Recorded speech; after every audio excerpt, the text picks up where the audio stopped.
विद्यार्थी मित्रांनो, science forum अकॅडमीमध्ये आपले सर्वांचे स्वागत आहे. आपण इयत्ता 10वीच्या विद्यार्थ्यांसाठी जी काही इम्पॉर्टंट क्वेश्चन सिरीज येत्या बोर्ड परीक्षेसाठी सुरू केलेली आहे, त्या इम्पॉर्टंट क्वेश्चन सिरीजमधला हा जो चॅप्टर आहे, हा सायन्स पार्ट 2 मधला पहिला चॅप्टर आज आपण डिस्कस करणार आहोत. ठीक आहे. हा जो व्हिडिओ आहे, हा व्हिडिओ येण्यासाठी थोडासा उशीर झाला, कारण सायन्स फोरम अकॅडमीमध्ये आपण जी सायन्स फोरम टॅलेंट हंट नावाची परीक्षा घेतली होती, त्याचा रिझल्ट पण लावायचा होता. बऱ्यापैकी विद्यार्थ्यांना हा रिझल्ट मिळाला असेल. आपले इयत्ता 8वीचे जे ॲडमिशन्स आहेत, म्हणजे JEE-साठी, MST-CET-साठी किंवा नीट परीक्षेसाठी या कोर्सेसचे जे काही ॲडमिशन्स आहेत ते आता सुरू झालेले आहेत आणि आपण सर्वांनी इयत्ता 11वीसाठी या कोर्सेसला लवकरात लवकर ॲडमिशन करून घ्या. चला, आजच्या या लेक्चरमध्ये आपण त्या ठिकाणी इयत्ता 10वीचा सायन्स पार्ट 2 मधील पहिला चॅप्टर डिस्कस करूया. ओके. त्या पहिल्या चॅप्टरचं नाव आहे हेरिडिटी आणि इव्होल्युशन. हा जो चॅप्टर आहे मुलांनो, हा चॅप्टर आपल्याला त्या ठिकाणी 3 ते 5 मार्कांसाठी आहे. एकदम सिंपल चॅप्टर आहे. 5 पैकी 5 या चॅप्टरमध्ये आपल्याला मार्क्स मिळू शकतात. ओके. अगदी पहिल्या प्रथम तुम्हाला सिंपल डेफिनेशन्स आहेत. ओके. जसं की कोणत्या कोणत्या डेफिनेशन आपल्याला चॅप्टरमधून परफेक्ट करायचे आहेत मुलांनो, तर त्या डेफिनेशन्स म्हणजे ट्रान्स्क्रिप्शनची डेफिनेशन सर्वांना व्यवस्थित करायची आहे. ओके. ट्रान्सलेशनची डेफिनेशन करायची आहे. ट्रान्सलोकेशनची डेफिनेशन करायची आहे. Mutations, central dogma, triplet codon आणि हेरिडिटी या डेफिनेशन या चॅप्टरमधल्या अत्यंत व्यवस्थितपणे करून ठेवा. 2 मार्काला 3 मार्काला या ठिकाणी डेफिनेशन्स विचारल्या जातात. कोणत्या कोणत्या definition? Transcription, translation, translocation, mutation, central dogma, triplet codon आणि हेरिडिटी. कळलं सर्वांना? क्लिअर? आता वेस्टिजियल ऑर्गनची पण डेफिनेशन आपल्याला ते पेपरला विचारतात, परंतु ऑल टुगेदर तो क्वेश्चन थोडासा वेगळा असतो. तर तो क्वेश्चन आपण पुढच्या साईडमध्ये त्या ठिकाणी पाहणारच आहोत. ओके. चला, तर हे कळलं सर्वांना? डेफिनेशन्स आपल्याला सर्वांना व्यवस्थितपणे करायचे आहेत. नंतर आहे मुलांनो एव्हिडन्सेस ऑफ इव्होल्युशन. आपल्या सिलेबसमध्ये there are 6 evidences of evolution. कोणते कोणते आहेत evidences of evolution? Morphological evidence आहे, ॲनाटॉमिकल एव्हिडन्स आहे, वेस्टिजियल ऑर्गन्स हा एक एव्हिडन्स आहे, पॅलेंटॉलॉजिकल एव्हिडन्सेस आहेत, कनेक्टिंग लिंक आणि एम्ब्रोलॉजिकल एव्हिडन्सेस. मुलांनो, तुम्ही जर बघितलं इथून पाठीमागचा पेपरचा पॅटर्न जर तुम्ही चेक केला, इथून पाठीमागं पेपरमध्ये आलेले प्रश्न जर तुम्ही सर्वांनी चेक केले, तर त्या प्रश्नांमध्ये आपल्याला मोस्ट ऑफ द टाइम्स त्या ठिकाणी ॲनाटॉमिकल एव्हिडन्सवरती क्वेश्चन्स पाहायला मिळतात. वेस्टिजियल ऑर्गनवरती खूप वेळेस क्वेश्चन पाहायला मिळतात. पॅलेंटॉलॉजिकल एव्हिडन्सवरती सुद्धा एकदा दोनदा क्वेश्चन आलेला आहे. कनेक्टिंग लिंक सुद्धा हाही क्वेश्चन आपल्याला खूप वेळा पाहायला मिळतो. म्हणजे या 6 एव्हिडन्सेस पैकी, या 6 एव्हिडन्सेस ऑफ इव्होल्युशन पैकी दुसरा, तिसरा, चौथा आणि 5वा हे 4 एव्हिडन्सेस आपल्यासाठी अत्यंत महत्त्वाचे आहेत. हे सर्वांना लक्षात ठेवायचं आहे. मॉर्फॉलॉजिकल एव्हिडन्सवरती आत्तापर्यंत काय क्वेश्चन त्यांनी विचारलेला नाही आहे किंवा एम्ब्रोलॉजिकल एव्हिडन्सवरती क्वेश्चन विचारलेला नाही. जस्ट हे पॉईंट्स आपल्याला सर्वांना काय करायचे आहेत? ओव्हरलुक करून घ्यायचे आहेत. कळलं सर्वांना? क्लिअर? म्हणजे ॲनाटॉमिकल एव्हिडन्स आपल्याला परफेक्ट करायचा आहे. वेस्टिजियल ऑर्गन्स हा एव्हिडन्स आपल्याला चांगला करायचा आहे. वेस्टिजियल ऑर्गन्समध्ये आपल्याला वेस्टिजियल ऑर्गनची डेफिनेशन विचारतात आणि वेस्टिजियल ऑर्गन्स इन ह्युमन कोणते कोणते आहेत त्यांची आपल्याला लिस्ट विचारतात. जे वेस्टिजियल ऑर्गन ह्युमन बिईंगमध्ये आहेत तेच ऑर्गन्स बाकीच्या ऑर्गॅनिझम्समध्ये कोणत्या कोणत्या ऑर्गॅनिझम्समध्ये फंक्शनल असतात तेही त्यांनी आपल्याला ठिकाणी विचारलेलं आहे. व्यवस्थितपणे त्या ठिकाणी प्रिपेअर करायचं आहे. कनेक्टिंग लिंक सर्वांना माहीत आहे.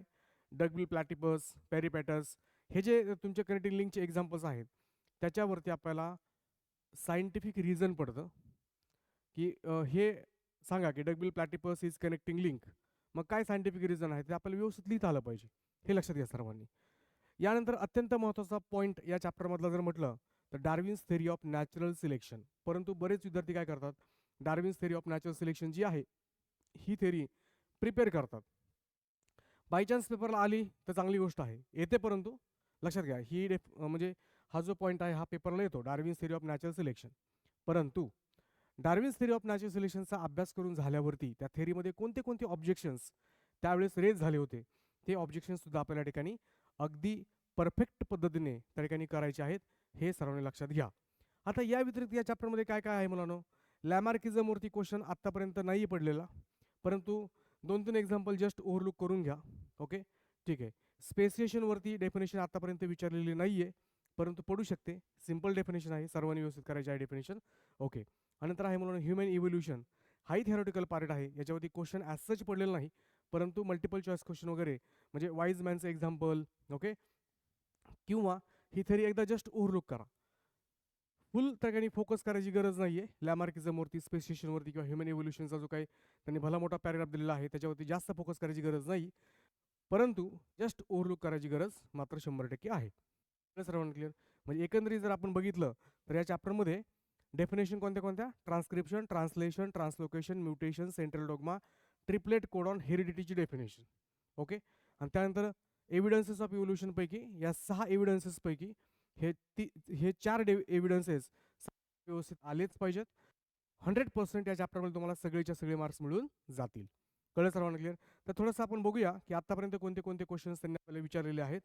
ओके. एकदा ओव्हरलुक करू म्हणजे अभ्यास करताना तुम्हाला लक्षात घ्यायला सोपं होईल. जसं की डिफाईन हेरिडिटी, मी जस्ट IMP क्वेश्चन्समध्ये बोललो आहे. त्यानंतर explain the mechanism of hereditary changes, हे सुद्धा आपण त्या ठिकाणी बघितलेलं आहे किंवा हा सुद्धा पॉईंट आपल्याला व्यवस्थितपणे करायचा आहे. ओके. चला पुढे.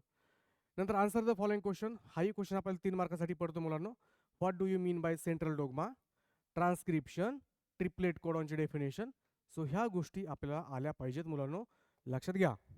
ओके. हे झाल्याच्या नंतर define vestigial organ, write name of any 2 vestigial organs in human body, आपल्या टेक्स्टमध्ये दिलेलं आहे.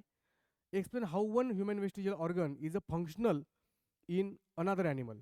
म्हणजे जो ऑर्गन ह्युमन बिईंगमध्ये वेस्टिजियल ऑर्गन आहे तो दुसऱ्या ऑर्गॅनिझममध्ये कसा फंक्शनल आहे हे आपल्याला सांगता आलं पाहिजे. म्हणजे वेस्टिजियल ऑर्गन हा पॉईंट महत्त्वाचा आहे. पेज नंबर 5 वरती दिलेला आहे. डिसेंबर 20ला, मार्च 24ला पडलेला आहे. लक्षात आलं सर्वांच्या क्लिअर व्यवस्थित? ओके. असं explain the connecting link with example. 2 example विचारलेले आहेत. आपल्या सिलेबसमध्ये 3 एक्झाम्पल दिलेले आहेत. तिन्हीच्या तिन्ही पण एक्झाम्पल चांगल्यापैकी करा. कनेक्टिंग लिंकची डेफिनेशन सर्वांनी व्यवस्थितपणे त्या ठिकाणी करा. सायंटिफिक रिझन मगाशी बोललो मी तुम्हाला. डगबिल प्लॅटिपस इज कनेक्टिंग लिंक, आपल्याला सांगता आलं पाहिजे डगबिल प्लॅटिपस हे कनेक्टिंग लिंक कसं आहे, ते कुणामधलं आहे. जुलै 23ला क्वेश्चन आहे, जुलै 22ला क्वेश्चन आहे. पेज नंबर 6 आणि 7 वरती आहे आपल्या टेक्स्टबुकमध्ये. चला पुढं. Darwin's theory of natural selection पेपरला पडलेला आहे. Write the objections raised against. हा पॉईंट मी तुम्हाला म्हटलेलं आहे. ऑब्जेक्शन्स कोणते कोणते होते डार्विन्स थेरी ऑफ नॅचरल सिलेक्शनमध्ये, हा क्वेश्चन आपल्याला 2 वेळेस पेपरला विचारलेला आहे. सर्वांनी व्यवस्थितपणे त्या ठिकाणी प्रिपरेशन करा. ओके. जेवढं मी तुम्हाला या स्लाईडमध्ये सांगितलेलं आहे किंवा जेवढं काही मी ह्याच्यामध्ये बोललेलो आहे हे सर्वच्या सर्व तुम्हाला पेपरसाठी महत्त्वाचं आहे. ज्या विद्यार्थ्यांचा अभ्यास सगळा झाला आहे त्यांनी फक्त चेक करून घ्या की हे पॉईंट तुमचे झालेले आहेत का. ज्या विद्यार्थ्यांचा सगळा अभ्यास झालेला नाही त्या विद्यार्थ्यांनी फक्त या चॅप्टरमध्ये मी जे महत्त्वाचे पॉईंट आहे असं म्हटलेलं आहे तेवढे पॉईंट चांगल्या पद्धतीने करा. जसं की पहिल्या स्लाईडवरती मी तुम्हाला डेफिनेशन्स दिल्या होत्या. एव्हिडन्सेस ऑफ इव्होल्युशनमध्ये 2रा, 3रा, 4था आणि 5वा एव्हिडन्स ऑफ इव्होल्युशन चांगल्या पद्धतीने करायचा आहे. Darwin's theory of natural selection आणि objections raised in the Darwin's theory. कळलं का सर्वांना क्लिअर? अशा प्रकारे हा चॅप्टर प्रिपेअर केल्यानंतर आपल्याला 5 आउट ऑफ 5 मार्क्स या ठिकाणी इझिली गेन होऊ शकतात. सर्वांना लक्षात आलं का सर्वांच्या क्लिअर? ओके. असं तर मी या ठिकाणी थांबतो. धन्यवाद.